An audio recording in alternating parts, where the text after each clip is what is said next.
WhatsApp everyone, welcome back to another new video. आज की इस वीडियो में हम लोग वन पीस के एपिसोड नंबर 110 को हिंदी में एक्सप्लेन करने वाले हैं। तो जिन लोगों ने अभी तक चैनल को सब्सक्राइब नहीं किया, जल्द से जल्द सब्सक्राइब बटन दबा दो। तो अभी ज़्यादा टाइम वेस्ट ना करती, आज की इस वीडियो को स्टार्ट करते हैं इस इंट्रो के बाद।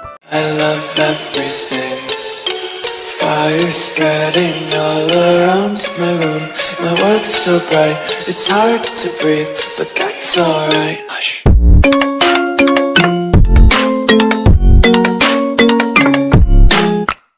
तो इस एपिसोड के स्टार्टिंग में हम लोग कैप्टन स्मोकर और बाकी के नेवी के लोगों को देखते हैं। हम लोग देखते हैं कि जो मरीन के लोग हैं वो लोग लूफी और उनके क्रू का पीछा कर रहे हैं, लेकिन जो स्मोकर है वो कहता है कि उन लोगों का पीछा करने का कोई भी फायदा नहीं, तुम लोग रुक जाओ। और उसके बाद वो उन लोगों को ऑर्डर देता है कि यहाँ पर जितने सारे रीइंफोर्समेंट हो सके उतने सारे लोगों को यहाँ पर बुला लो, क्योंकि यहाँ पर बहुत बड़ा फाइट होने वाला है। और ये वाला सीन वहीं पर कट हो जाता है। तो उसके अगले सीन में हम लोग लूफी के क्रू को देखते हैं। सब लोग कहते हैं कि हम लोग को जल्द से जल्द इस शहर से निकलना पड़ेगा। तो जो लूफी है वो कहता है कि क्या इस शहर पे ऐसा कोई घोड़े का स्टेबल है जहाँ से हम लोग घोड़े किरबी पे ले सकते हैं।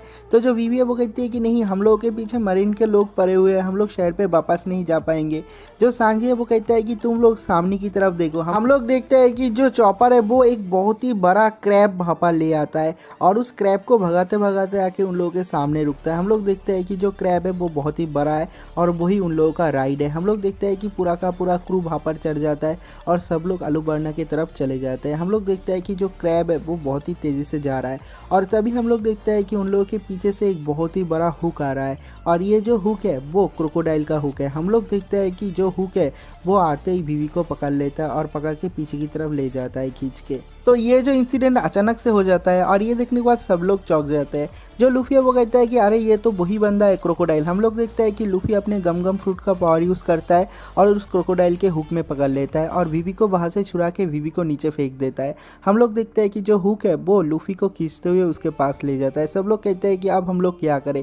जो क्रैब है वो भी रुक जाता है। जो लूफी है उसको खींचते हुए क्रोकोडाइल अपने पास ले जाता है, लेकिन जो लूफी है वो कहता है कि मैं इस बंदे को अकेले हरा सकता हूँ, तुम लोग वीवी को अपने घर तक सेफली पहुंचा देना, चाहे कुछ भी हो जाए तुम लोग रुकना नहीं। हम लोग देखते हैं कि सब लोग लूफी के लिए चिंता कर रहे हैं। जो वीवी है वो तो जाने ही वाली थी लूफी को बचाने के लिए, लेकिन जो नामी है वो रोक देती है और वो कहती है कि नहीं, लूफी अपने आप को बचा सकता है। हम लोग जोरो को देखते हैं। जो जोरो है वो कहता है कि चॉपर चलो, हम लोग को यहाँ से जाना पड़ेगा। तो उसके बाद हम लोग चॉपर को देखते हैं। जो चॉपर है वो भी रो रहा है, रोते रोते उस क्रैब के रस्सियों को खींचता है। हम लोग देखते हैं कि जो क्रैब है वो फिर से चलने लगता है।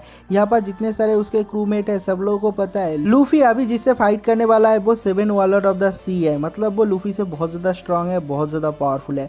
और उसके बाद जोरो वीवी को कहता है कि देखो वीवी, कुछ भी हो जाए तुमको इमोशनल नहीं होना है। यहाँ पर जितने सारे लोग हैं, जितने भी सारे लोगों को सेक्रीफाइस करना पड़े सेक्रीफाइस करोगे तुम, क्योंकि अगर हम लोग मरे भी तो भी कोई फर्क नहीं पड़ता, लेकिन तुम्हें अपने होम टाउन पे पहुंचना ही पड़ेगा। क्योंकि जो रॉयल आर्मी और जो रेबल आर्मी अगर वो लोग फाइट स्टार्ट कर देते हैं तो ये जो कंट्री है पूरा कंट्री डिस्ट्रॉय हो जाएगा। ये फाइट स्टार्ट होने से पहले ही तुमको वहाँ पर जाके उन लोग को रोकना पड़ेगा। और उसके बाद जोरो कहता है कि सुनो बीबी, यहाँ पर जितने सारे लोग हैं उन लोगों को चाहे कुछ भी हो जाए तुम्हें आगे बढ़ते ही रहना होगा, क्योंकि अगर तुम रुक गए तो सब लोग मर जाएंगे।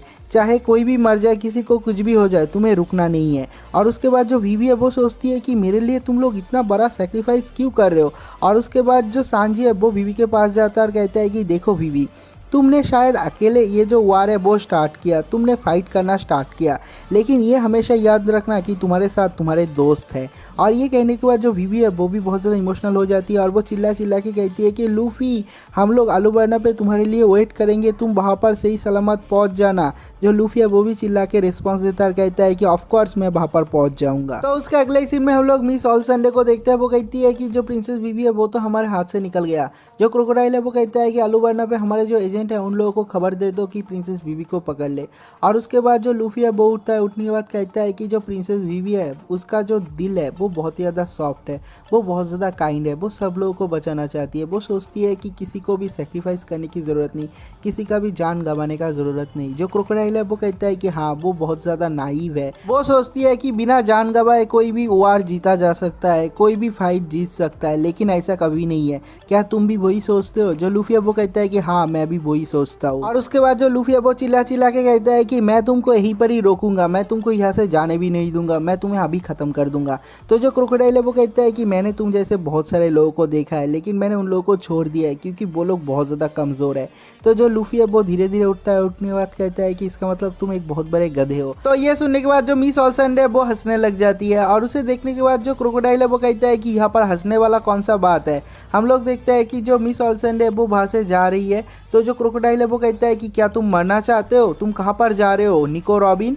और उसके बाद जो मिस ऑल्सन है वो कहती है कि मेरा वो नाम तुम दोबारा मत लेना, तुमने एग्री किया था कि तुम मुझे उस नाम से नहीं बुलाओगे, मैं अलूबर्ना पे जा रहा हूँ तुम्हारे पहले। और ये वाला सीन यहीं पर कट हो जाता है। तो उसके अगले सीन में हम लोग क्रोकोडाइल को देखते हैं। हम लोग देखते हैं कि वो एक टाइमर फेंकता है और कहता है कि मैं तुमको 3 मिनट टाइम दूंगा और इस 3 मिनट में मैं तुमको खत्म कर दूंगा।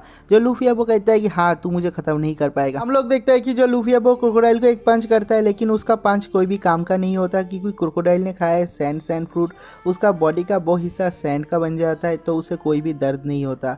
और उसके बाद हम लोग लूफी को देखते हैं, लूफी अपने स्टैम्प से मतलब अपने पैर से अटैक करता है, अपने डेविल फ्रूट का पावर यूज करके। क्रोकोडाइल को अभी भी कुछ नहीं होता। और उसके बाद जो लूफी है वो जिद्दो गतलिंग का यूज करता है, हजारों पंच एक ही बारी में करता है, लेकिन क्रोकोडाइल को कुछ भी नहीं होता। क्रोकोडाइल के साथ फाइट करने का जो एक्सपीरियंस है स्मोकर के साथ फाइट करने का एक्सपीरियंस सेम ही है, वो स्मोक का बना हुआ है और ये जो है वो सैंड का बना हुआ है। तो जो क्रोकोडाइल है वो कहता है कि तुम्हारे इस अटैक से मेरे को घंटा कुछ नहीं होने वाला, तुम्हारे इस छोटे छोटे अटैक से। और उसके बाद हम लोग लूफी को देखते हैं, वो अपना पूरा जोर लगा के गम गम बजूका से अटैक करता है। हम लोग देखते हैं कि क्रोकोडाइल को थोड़ा सा दर्द होता है लेकिन ज़्यादा कुछ नहीं होता। और उसके बाद लूफी जाइंट एग से हमला करता है, उसको बीच में से फाड़ देता है, लेकिन उसके बाद भी क्रोकोडाइल को कुछ नहीं होता। हम लोग देखते हैं कि क्रोकोडाइल का जो एबिलिटी है वो बहुत ही ज़्यादा खतरनाक है। जो क्रोकोडाइल है वो वहाँ पर फिर से आ जाता है और कहता है कि मैंने बताया था ना तुम्हारे इस छोटे मोटे अटैक से मेरे को कुछ भी नहीं होने वाला है। लेकिन जो क्रोकोडाइल है वो अपना पूरा बात खत्म भी नहीं कर पाता। हम लोग देखते हैं कि लूफी उसके मुंह में एक पंच करता है जिससे कि उसका मुंह हट जाता है और उसे बहुत ज़्यादा गुस्सा आ जाता है। हम लोग देखते हैं कि जो क्रोकोडाइल है वो पहली बार ऑफेंसिव जाता है, वो लूफी के ऊपर एक बहुत ही तगड़ा अटैक करता है। हम लोग देखते हैं कि लूफी डॉज कर जाता है, लेकिन उसके बाद भी जहाँ पर उसने अटैक किया था वहाँ का जो डेजर्ट है वही 2 हिस्सों में बढ़ जाता है। जो लूफी वो कहता है कि अरे ये तो बहुत ही पावरफुल एक अटैक था। और उसके बाद हम लोग देखते हैं कि जो क्रोकोडाइल है वो ज़मीन में एक पावरफुल अटैक करता है और कहता है कि मैं दिखाता हूँ मेरा असली पावर क्या है। हम लोग देखते हैं कि वहाँ पर एक बहुत ही बड़ा क्विक सैंड का होल बन जाता है। हम लोग देखते हैं कि जो लूफी है वहाँ पर धंसते हुए जा रहा है, वो कहता है कि मैं यहाँ पर नहीं मर सकता। हम लोग देखते हैं कि लूफी वहाँ से निकलने का बहुत ज़्यादा कोशिश करता है, बहुत ज़्यादा स्ट्रगल करता है, लेकिन उसके बाद भी वो वहाँ से निकल नहीं पाता क्योंकि जो क्रोकोडाइल का क्विक सैंड है वो बहुत ज़्यादा पावरफुल और स्ट्रॉन्ग है। हम लोग देखते हैं कि लूफी के दिमाग में एक आइडिया आता है और वो ज़मीन में गम गम बजूका का यूज़ करके ऊपर चला जाता है। और उसके बाद हम लोग देखते हैं कि जो क्रोकोडाइल है वो लूफी के हाथ को पकड़ लेता है और उसके हाथ के ऊपर एक वार करता है। हम लोग देखते हैं कि लूफी नीचे गिर जाता है। और उसके बाद जो लूफी है वो सोचता है कि मेरे हाथ में कोई सेंस क्यों नहीं है, और जब वो उसके हाथ की तरफ देखता है हम लोग देखते हैं कि उसका हाथ पूरी तरीके से सूख गया है। जो लूफी है वो कहता है कि मेरा हाथ मम्मी बन गया, अब मैं क्या करूँ, अब मैं क्या करूँ।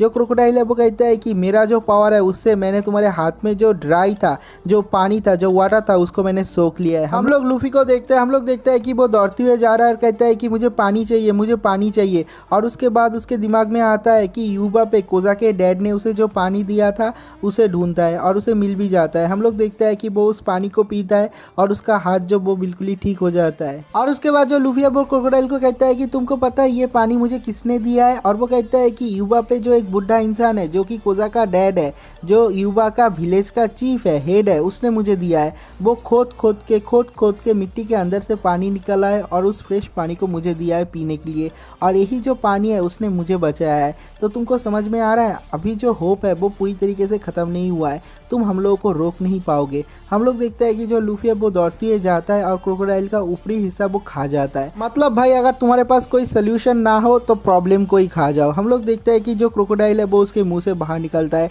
और उसे बहुत ज़्यादा गुस्सा आ रहा है और कहता है कि इतने सारे रिडिकुलस ट्रिक कर रहे हो, ऐसे ट्रिक मेरे ऊपर काम नहीं करेंगे। हम लोग देखते हैं कि जो क्रोकोडाइल है एक बहुत ही बड़ा सैंडस्टॉर्म बनाता है और वो इस सैंडस्टॉर्म को यूबा की तरफ छोड़ देता है और कहता है कि ये जो सैंडस्टॉर्म है वो बहुत ज़्यादा स्ट्रांग है और जब तक टाइम पास होगा ये सैंडस्टॉर्म और भी ज़्यादा स्ट्रांग होते जाएगा और मैं देखूंगा तुम वो जो बुढ़ा आदमी है वो कोजा युवा पे जितने सारे लोग हैं सब लोग ख़त्म हो जाएगा। हम लोग लूफी को देखते हैं वो उस सैंडस्टॉर्म को रोकने की कोशिश करता है लेकिन नाकाम रहता है। हम लोग देखते हैं कि वो क्रोकोडाइल के सामने जाता है, उसके कॉलर को पकड़ लेता है और कहता है कि उसको रोक, ऐसा नहीं हो सकता, तुम उन लोगों को हार्म नहीं कर सकते। और ये सब कुछ सुनने के बाद जो क्रोकोडाइल है उसे बहुत ज़्यादा गुस्सा आ जाता है। हम लोग देखते हैं कि अचानक से लूफी बात करना बंद कर देता है। हम लोग देखते हैं कि क्रोकोडाइल के हाथ में जो हुक था उस हुक को उसने लूफी के बॉडी में घुसा दिया है, सामने से घुसा के पीछे से निकाल दिया और लूफी को ऊपर उठा लेता है और कहता है कि तुमको क्या लगता है तुम किसके साथ बात कर रहे हो, तुम बहुत ज़्यादा फ्रैंक हो रहे हो, तुम मुझे बहुत ज़्यादा एनॉय भी कर रहे हो,